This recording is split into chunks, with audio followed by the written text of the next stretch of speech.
Every entry in the Legend of Zelda series features a distinct and compelling soundtrack that enhances the story and builds an appropriate atmosphere for the game. Across the series' long history, music has provided sonic landscapes that encapsulates the specific vibe of each iteration of Hyrule. From the Celtic-esque woodwind of Windwaker to the dark, potent strings of Twilight Princess. The latest trailer for Tears of the Kingdom has given us a much more solid idea of the dark and imposing yet still very free atmosphere they're trying to create for this game. And music is always a very important factor in creating that atmosphere. Which begs the question, what will the music of Tears of the Kingdom sound like? Hello everyone, and welcome to another Legend of Zelda Tears of the Kingdom video. This incredible script was written by my very musically, literarily, and graphically talented friend, Mr. DJ McNaught. You know, the guy who's done the thumbnails for the past month's worth of videos?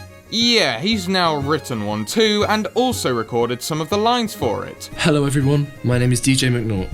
I've been a skeleton working behind the scenes for a little while now, and it's time for me to rear my head. I'm a writer, musician, and all-round arty person, here today to talk about Zelda music.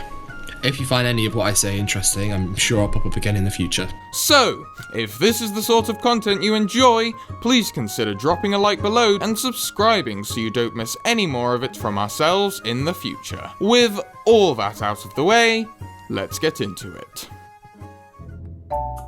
Before we explore the potential of Tears of the Kingdom, we must first examine the sonic nature of Breath of the Wild. Breath of the Wild has a markedly different sound to previous Zelda games. It is much more stripped back. The soundtrack is led by delicate piano melodies, typically quiet and non-imposing. Occasionally, gentle strings and woodwind will accompany, but the focus is consistently on emptiness. The soundtrack has space to breathe, evoking isolation and adventure without being overbearing. Take the Riding Day music, for example. It provides a sense of speed and exploration without being brash or in your face, prioritizing the delicate piano over any need to over-explain. We can safely assume that Tears of the Kingdom will be an evolution of Breath of the Wild's soundtrack instead of a complete sonic departure. But how will it be an evolution? What elements will it expand on? What will stay the same? What concepts will be rejected entirely in favor of new ideas? To explore this, I feel we can look at older Zelda games, specifically Ocarina of Time and Majora's Mask, since they're the best comparison to Breath of the Wild and Tears of the Kingdom, as Majora's Mask is also a darker asset reusing sequel. Ocarina of Time was the Zelda series' first foray into 3D, and as such had a bombastic, adventurous soundtrack to complement the fresh and expansive nature of the game. The game's OST focused mostly on uplifting strings and woodwind instruments, such as Ocarina's Go Figure, to build a full landscape for the player to explore. The music is brash and exciting, brimming with youthful exuberance and complementing the adventure perfectly. From the second you boot up the game and view the title screen, the music informs you of what exactly you're getting into. An optimistic, hopeful adventure. Majora's Mask is a different story.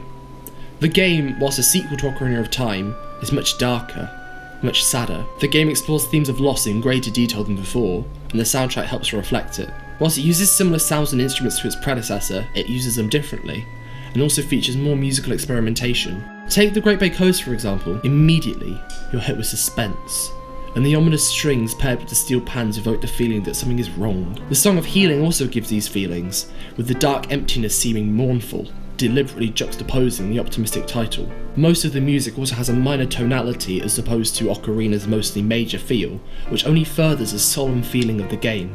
It's a natural progression from Ocarina of Time, but definitely one that holds a greater depth and more sorrow. We could also talk about Twilight Princess, which follows on from both of these adventures. Stylistically, it feels like a more grown-up version of Ocarina of Time, with an expansive and adventurous feel, but also an additional dread and maturity. Sonically, the focus is primarily on strings and brass, used to evoke a powerful feeling of darkness. So much of the story centers on the characters, and the music helps to put them centrally. Take Midna for example. Her theme is highly emblematic of the game's full, yet dark music. A good number of themes from Ocarina are also reused or interpolated, but they have a different feel to them. The Sacred Grove reuses the music from Lost Woods, but it carries a much greater sense of solemnity, emphasising how hollow and sad the area has become. Once again, A clear evolution from Ocarina of Time, but taking a much darker spin on things. So what does this tell us about Tears of the Kingdom then? Well, if we use Majora's Mask as a blueprint, we can infer that Tears of the Kingdom will expand upon Breath of the Wild's sound, whilst also using it differently and experimenting more with it. In Breath of the Wild, despite all the emptiness and the monsters, the sounds radiate calmness and serenity. But from Trailer 4, we can see that Hyrule is different this time. It feels dangerous and antagonistic, revoking any sense of safety.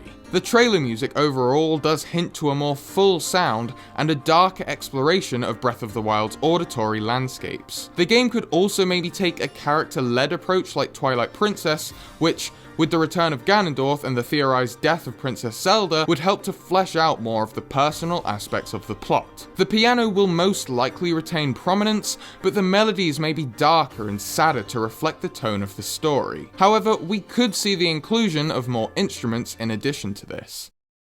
We know the game will feature the skies of Hyrule, so maybe we'll get some soaring strings and rising dynamics to show the excitement or dangers that the Sky Islands hold. Maybe the return of Ganondorf will bring the return of organs and brass to highlight his resurrected evil.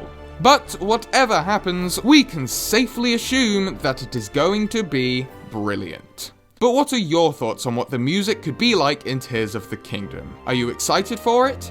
Let us know down in those comments and subscribe so you don't miss any more of this content from ourselves in the future. And with that, thank you very much for watching, stay safe out there, and we shall see you all in the next one.